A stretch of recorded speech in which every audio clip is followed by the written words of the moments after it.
तुमच्या औरंगाबाद जिल्ह्यामध्ये समृद्धी महामार्ग वैजापूर इथे अडवला गेला. अंबादास दानवे सुद्धा रस्त्यावर होते, युपीडीचे सर्व यांनी रस्ता अडवला आणि जोपर्यंत प्रश्न सुटणार नाही तोपर्यंत आम्ही हा प्रश्न लावून धरू आणि तीव्र आंदोलन करू अशी त्यांची भूमिका आहे. कायद्याच्या प्रश्नावर आंदोलन होतं. नेमकं सरकार काय करतंय? कारण का मोबदला जो काही लागत आहे मूल्य ते सुद्धा निघत नाही.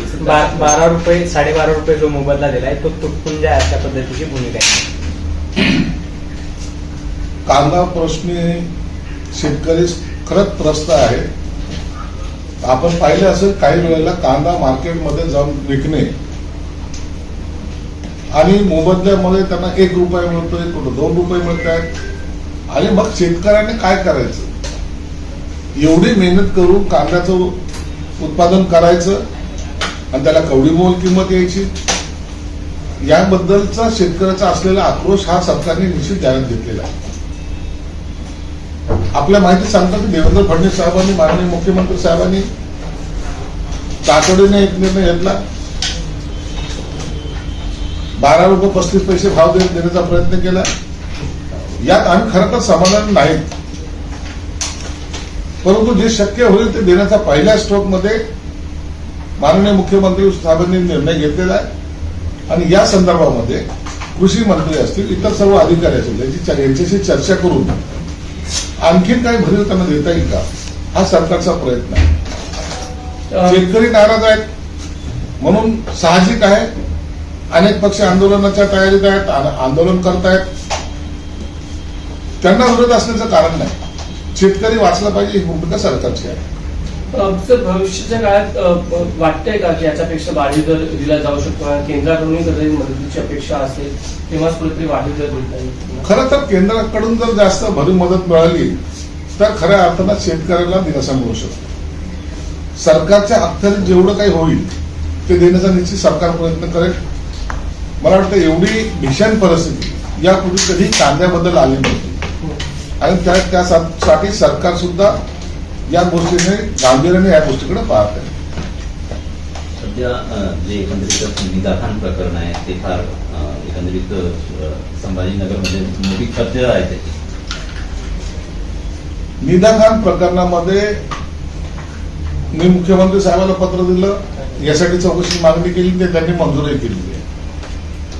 त्याच्यामध्ये जे आरोपी आहेत त्यांना त्यांची तुम्ही पाहत असाल तर त्यांची न्यायालयीन कोठडी, पोलीस कोठडी ही वाढत चाललेली आहे. यामध्ये अनेक नवीन खुलासे हे समोर येत आहेत.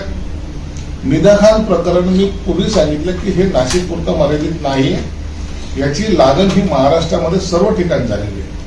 म्हणून या प्रकरणाला सरकारने अत्यंत गांभीर्याने घेतलेलं आहे आणि या जे कोणी आरोपी असतील त्या सर्वांवर कारवाई सुद्धा केली जाणार.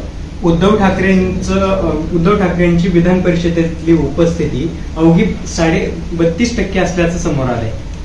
32% उपस्थिती ती सुद्धा जास्त झालेली आहे. उद्धव ठाकरे साहेबांचं मला वाटतं हे फिल्डच नाहीये. त्यांनी इकडे विधान परिषदेमध्ये आले ते यासाठी की त्यांना मुख्यमंत्रीपद पाहिजे होतं, म्हणून ते अधिवेशनाच्या काळात येणे, प्रेस घेणे आणि त्याच्यावर आपलं मत व्यक्त करून जाणं, एवढाच काय तो त्यांचा संबंध या विधान परिषदेशी आलेला आहे. सगळ्यात कमी उपस्थित असलेला आमदार म्हणून उद्धव साहेबांकडे पाहिलं जातं.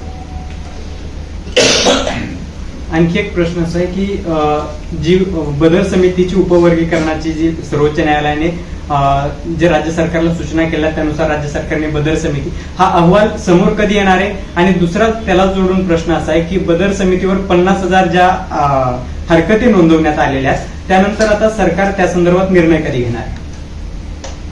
बदर समितीने जो अहवाल सरकारकडे सादर केला त्याला मीच माननीय मुख्यमंत्र्यांना सांगून लोकांच्या हरकती सूचना ज्या असतील त्या घ्याव्यात अशी विनंती केली आणि ते माननीय मुख्यमंत्री साहेबांनी मान्य केली. पहिले 5 दिवसाची मुदत देण्यात आली होती, त्याच्यानंतर ती जवळपास आज तुम्ही पाहिलं असेल तर 1 महिन्याची मुदत त्यांनी दिलेली आहे. अनेकांच्या हरकती आणि सूचना आताही सरकारकडे प्राप्त होत आहेत. यांचा सगळ्याचा निपटारा करूनच मग कॅबिनेट समोर ती येईल आणि मग त्याच्यावर तो बदर समितीचा अहवाल स्वीकारायचा आहे किंवा त्याच्यावर काय उपाययोजना करायचा हे सरकार ठरवेल. परंतु आतापर्यंत तसा कोणताही प्रस्ताव हा कॅबिनेट समोर आलेला नाही. आझाद मैदानावर एक आंदोलन सुरू आहे मातंग समाजाचं. त्यांची मागणी आहे की हा अहवाल लवकरात लवकर जाहीर करावा. त्या अहवालावरती हरकती आणि हा निर्णय नंतरचा त्यापेक्षा आधी डायरेक्ट अंमलबजावणी करावी. प्रत्येक म्हणजे यातून एक महाराष्ट्रात पुन्हा एकदा आरक्षणावरून संघर्ष पेटण्याची शक्यता आहे. जातीपातीमध्ये प्रत्येक जातीमध्ये या उपवर्गीकरणासंदर्भामध्ये वेगवेगळे विचार आहेत, वेगवेगळे त्यांचे मतप्रवाह आहेत. सर्वांना एकत्रितपणे आणून निर्णय योग्य की अयोग्य यावर चर्चा झाली पाहिजे.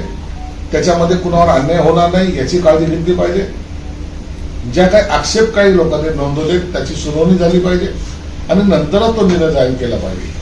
कारण की कुणावरही अन्याय न होता जर हे बदर समितीचा अहवाल आपण जर स्वीकारला, सगळ्याचे शंकेचं निरसन केल्यानंतर तर त्याला अर्थ प्राप्त होईल. नसता जाती जातीमध्ये भांडणं हे जरूर लागतील. मग या जातीला प्राधान्य त्या जातीला कमजोर असं कुठेही जर झालं तर त्याचा उद्रेक निश्चित होतो. म्हणून सरकार गांभीर्याने त्या बदर समितीच्या अहवालाकडे पाहत आहे. परत एकदा विधान परिषदेच्या 16 जागांसाठी निवडणूक जाहीर झालेली आहे. 16 जागांची निवडणूक आता जाहीर झाली, पुढच्या महिन्यामध्ये ती होईल आणि त्याच्यामध्ये कोठ्याप्रमाणे कोण किती लोक जातील या संदर्भामध्ये सुद्धा चर्चा निश्चित होणार आहे. निवडणूक लागली, आता पाहूया कोण कोण त्याच्यात जात आहे. मागच्या निवडणुकीमध्ये बऱ्याच नाराजांना संधी मिळाली नव्हती. ठाण्यामध्ये पण पक्ष प्रवेश झाले. गुड न्यूज आहे त्यांच्यासाठी? नाही, तसं नाही. या सगळ्या गोष्टीचा निर्णय हे पक्षाचे प्रमुख नेते जे आहेत, मग देवेंद्र फडणवीस असतील, एकनाथ शिंदे साहेब असतील, सुरेंद्र पवार वहिनी असतील, हे लोक निर्णय घेतील. याच्यावर खालच्या लेवलला कोणतीही चर्चा झालेली नाही. पण यापूर्वी बरेच काही मोठे पक्ष प्रवेश कार्यक्रम होतील असं वाटतंय. निश्चित काही लोकांना संधी द्यावी लागते. इतके मोठ्या पक्ष सोडून एखादा मोठा नेता जेव्हा इकडच्या तिकडे जात असतो त्या टायमाला त्यांच्या सुद्धा अपेक्षा असणं काही गैर नाहीये आणि त्याचा निर्णय सुद्धा पक्षाचे वरिष्ठ नेते घेतील. एक स्पेसिफिक प्रश्न, आनंद परांजपे यांनी आताच पक्षप्रवेश केलेला आहे 2 दिवसापूर्वी, तर त्यांना यामध्ये संधी मिळण्याची शक्यता आहे का? नाही, याचा निर्णय एकनाथ शिंदे साहेब घेतील. आनंद परांजपेला द्यायचं किंवा आणखी कुणाला द्यायचं या बाबतीमध्ये आम्हाला कोणत्याही सूचना नाही किंवा आम्हाला त्याची माहिती सुद्धा नाही. ठीक आहे. मराठी ओके.